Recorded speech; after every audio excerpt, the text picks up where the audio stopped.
Our next storyteller is also from Carmel, and I understand she has a story to tell us about the consequences that come from late night cravings.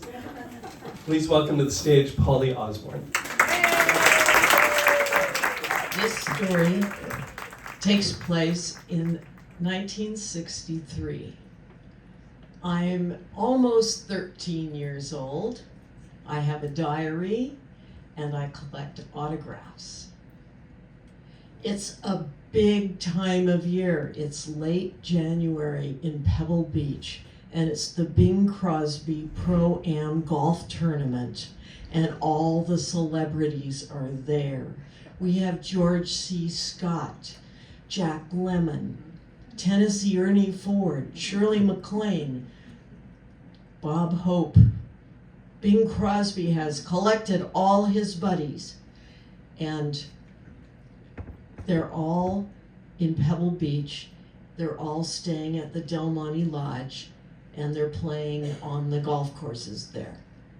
My father is the president of Del Monte Properties that owns the hotel and the golf courses, and my mother knows how to give a great party. So I even saw my mother dancing in our living room with Ray Bulger and with Fred Astaire. My father is a very charming man, but also very competitive and loves to win. It's 1 a.m. in the morning. The phone rings. Could be interesting. I wait till it stops ringing. We have a big rambly house, and they're downstairs on the other end. I'm upstairs. They're in connected phone lines. So I wait for the phone to stop ringing, and then I lift with the receiver so that I can listen in.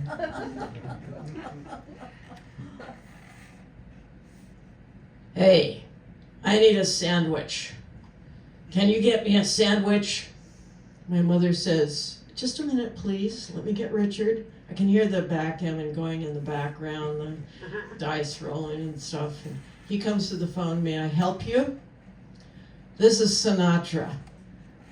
Listen, kid, I need a sandwich, and I can't get one in this damn hotel. And my father says, well, it's 1 o'clock in the morning, and kid, the kitchen's closed. And Sinatra says, well, I want a sandwich, and I think I deserve a sandwich. And it goes back and forth like this for a while. My father says, well, I'll make you a sandwich. What's your room number? I'll bring you down a sandwich. And he gives him his room number, and they hang up. Bingo, I've got Frank Sinatra's room number. Okay, the next morning, I get up and I go down to the lodge and I ask him for his autograph. And he gives me his autograph, and he signs it right under my careful transcription in my diary of the conversation from the night before. So I'm feeling pretty proud of myself, and I strut on home, and I walk into the dining room, and there's my father with a big black eye.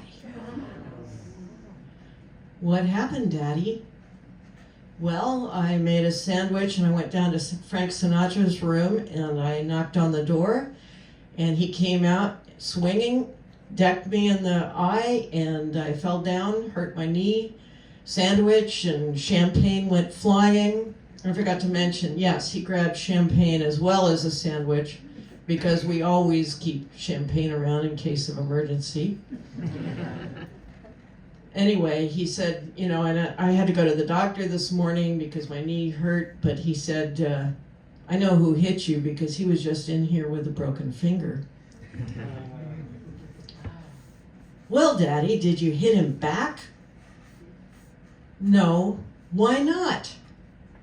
See, I think of my father at that time, I sort of thought of him like Maverick, the character on TV, game but always winning, so Maverick would have hit him back. Right? He said, no, I felt sorry for him. And that hit me, and I never forgot it, because I looked at my father and I saw compassion. I saw compassion for a man with demons. And I realized in that moment, you can't fight somebody else's demons. And that stayed with me. A couple of other things stayed with me. I always keep champagne around in case of emergency.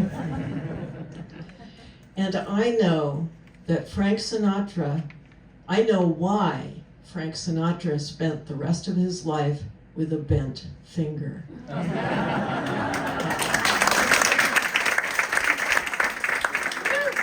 Polly Osborne.